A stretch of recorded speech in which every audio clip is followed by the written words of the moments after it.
തമിഴ് സിനിമയിലെ ഫ്ലാഷ് എന്നറിയപ്പെടുന്ന ഹരിസാറും തമിഴകത്തിന്റെ സ്വന്തം ആനിമൽ ആക്ടറായ വിശാലും ഏറെക്കാലങ്ങൾക്ക് ശേഷം വീണ്ടും ഒന്നിക്കുന്ന രത്നം അഥവാ രത്തിനം എന്ന സിനിമയെ കുറിച്ചാണ് ഇന്ന് നമ്മൾ കാണാൻ പോകുന്നത്.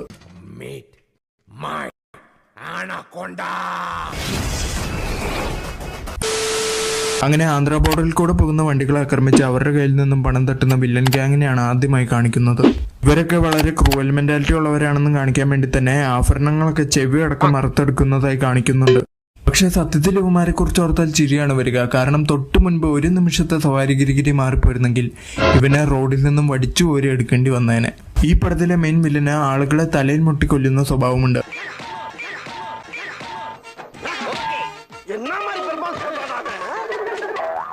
ഒരു തവണ മുട്ടിയിട്ട് വിട്ടാൽ കൊമ്പ് മുളയ്ക്കുമെന്ന് ഇങ്ങേർക്ക് നന്നായിട്ട് അറിയാം. അതിനിടയ്ക്ക് ഒരു മൈദാമാവ് പോലീസുകാരൻ വന്ന് അവന്മാരെയൊക്കെ ഞാൻ തേടി പിടിച്ച് കൊല്ലുമെന്ന് പറയുന്നു. പക്ഷെ കണ്ണടച്ച് തീരും മുൻപേ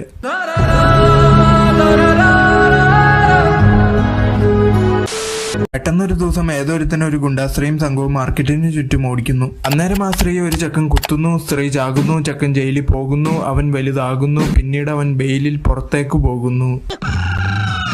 welcome to Hari cinematic universe. ഇപ്പോ ആന്ധ്ര തമിഴ്നാട് ബോർഡറിൽ ആരുടെയോ കൈ വേറെ കാൽ വേറെ, തലത്തുണ്ട കഴുത്തുണ്ട കൊടലുത്തുണ്ട ഈരത്തുണ്ട ചുമ്മാ തനിത്തനിയെ കൊണ്ടു തള്ളിയിട്ടുണ്ട്. ഈ സമയം ഏതോ വഴിയിൽ കൂടെ ഏതോ സ്കൂളിൽ നിന്നും വരുന്ന വഴിക്ക് ഏതോ ഒരു സ്കൂൾ ബസ് ബ്രേക്ക് ഡൗൺ ആയി പോകും. ഏതോ ഒരു സ്കൂൾ ബസ് ആയതുകൊണ്ട് തന്നെ ആ ഡ്രൈവർ വഴിയിൽ കൂടെ വന്ന ഏതോ ഒരു സ്കോർപിയോയിലേക്ക് ആ പെങ്കൊച്ചിനെ കയറ്റിവിടുന്നു.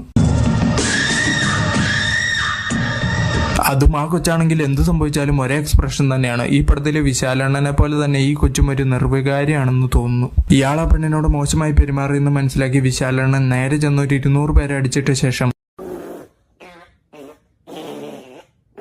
പഴയകാല സിനിമകളിൽ നമ്മൾ ഒരുപാട് കണ്ട് ആസ്വദിച്ചിരുന്ന ഒരു രംഗം ഏതാണെന്ന് വെച്ചാൽ കോമഡി സീൻസ് ആയിരിക്കും. കാരണം സിനിമ ഒരു വശത്തോടെ ഓടിക്കൊണ്ടിരിക്കുമ്പോഴും മറുവശത്ത് കോമഡി ട്രാക്ക് മാത്രമായി കഥയുമായി ഒരു ബന്ധവുമില്ലാതെ ഓടിക്കൊണ്ടേയിരിക്കും. എന്നിരുന്നാലും അതൊന്നും ഒരിക്കലും നമ്മുടെ സിനിമാസ്വാദനത്തെ ബാധിച്ചിരുന്നില്ല.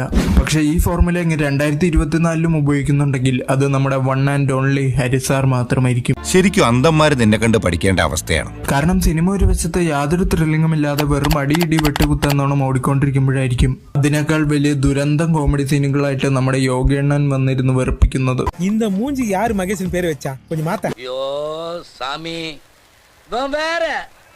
വില്ലൻ ഗ്യാങ് പുതിയതായ ഒരു കോളേജ് കെട്ടിടം പണിതപ്പോൾ ചെറിയൊരു മിസ്റ്റേക്ക് പറ്റി. സ്ഥലം കുറച്ച് കയറ്റിയെടുത്തു.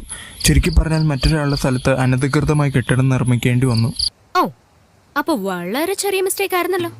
ഈ കാര്യം പറഞ്ഞ വില്ലൻ കഥാപാത്രം കക്കൂസിനകത്ത് നിന്ന് മാസമായിട്ട് ചുരുട്ടൊക്കെ കത്തിച്ച് BGM ഒക്കെ ഇട്ട് സ്ലോ മോഷനിലങ്ങ് നടന്നു വരും. കക്കൂസിൽ നിന്നല്ല, അല്ലാതെ കളക്ടർ ഓഫീസിൽ നിന്നൊന്നും അല്ലല്ലോ. എന്നിട്ട് ആ പ്ലാൻ വരച്ച എഞ്ചിനീയറെ തലയിടിപ്പിച്ചങ്ങ് കൊല്ലും. ഇന്ത്യൻ സിനിമ ചരിത്രത്തിൽ തന്നെ ഒരു ബസ്സോ ട്രെയിനോ ഓടിക്കൊണ്ടിരിക്കുന്ന വഴിക്ക് പാതിയിൽ വന്ന് ഒരാൾ കയറിയിട്ടുണ്ടെങ്കിൽ അത് ആ സിനിമയിലെ കഥാനായികയായിരിക്കും. പക്ഷെ ഈ റൂൾ ഒരാൾക്ക് മാത്രം ബാധകമല്ല കേട്ടോ.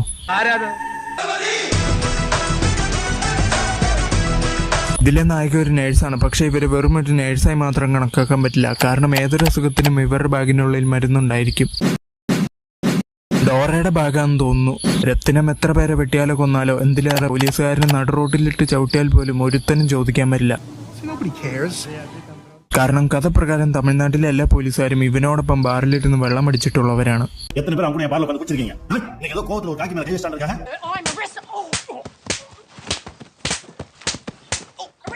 ഇതിനിടയ്ക്ക് രത്നത്തിന്റെ അമ്മാപ്പാസം സെന്റിമെന്റ്സ് ഒക്കെ ഉണ്ട്.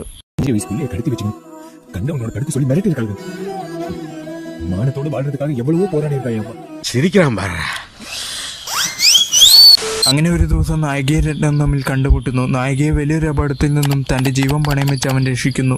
പിന്നെ രാവും പകലുമെന്നില്ലാതെ നായിക കക്കൂസി പോകുമ്പോൾ വരെ കാവൽ നിൽക്കലാണ് രത്നത്തിന്റെ പരിപാടി. രത്നം എപ്പോഴും ആ പെണ്ണിനെ അമ്മ എന്ന് വിളിച്ച് വെറുപ്പിച്ചുകൊണ്ടേയിരിക്കും. വെറുപ്പിക്കലെന്ന് പറഞ്ഞാൽ നമുക്കൊക്കെ ചിന്തിക്കാവുന്നതിലും അപ്പുറം വെറുപ്പിക്കൽ.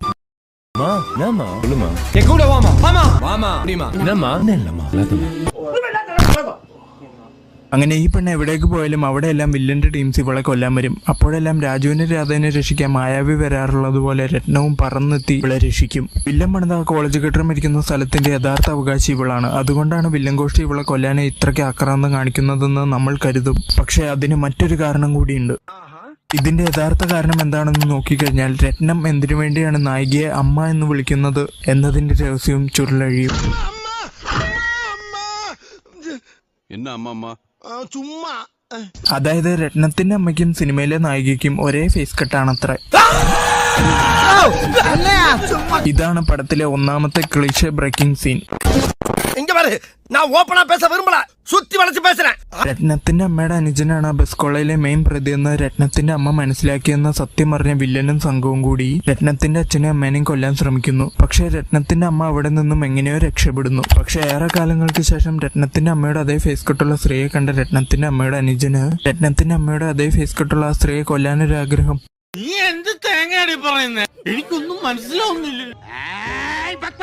നോക്കണ്ട, നിങ്ങൾ ഹരി സിനിമാറ്റിക് യൂണിവേഴ്സിൽ ഇല്ലെങ്കിൽ ഇതൊരിക്കലും മനസ്സിലാക്കില്ല. അതിനിടയിലൂടെ തമിഴന്മാർ മാസാണെന്ന് കാണിക്കാനായി ആന്ധ്ര പോലീസിനെ അപമാനിക്കുന്ന രീതിയിലുള്ള ഈ വക വർത്താനവും.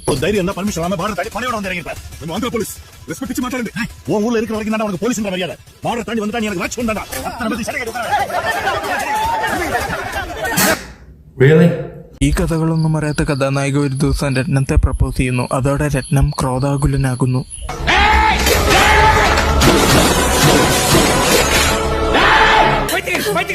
പടത്തിലാണെങ്കിൽ കാർ ചേസ് ഉണ്ട്, ബൈക്ക് ചേസ് ഉണ്ട്, എന്തിലേറെ ലോറി ചേസ് വരെ ഉണ്ട്. പക്ഷെ ഇതൊക്കെ എന്തിനാണെന്ന് മാത്രം ചോദിക്കരുത്. പടത്തിലെ എല്ലാ ഫൈറ്റുകളും ന്യൂട്ടൺസ് ലോ പ്രകാരമാണ് ചിത്രീകരിച്ചിരിക്കുന്നത്.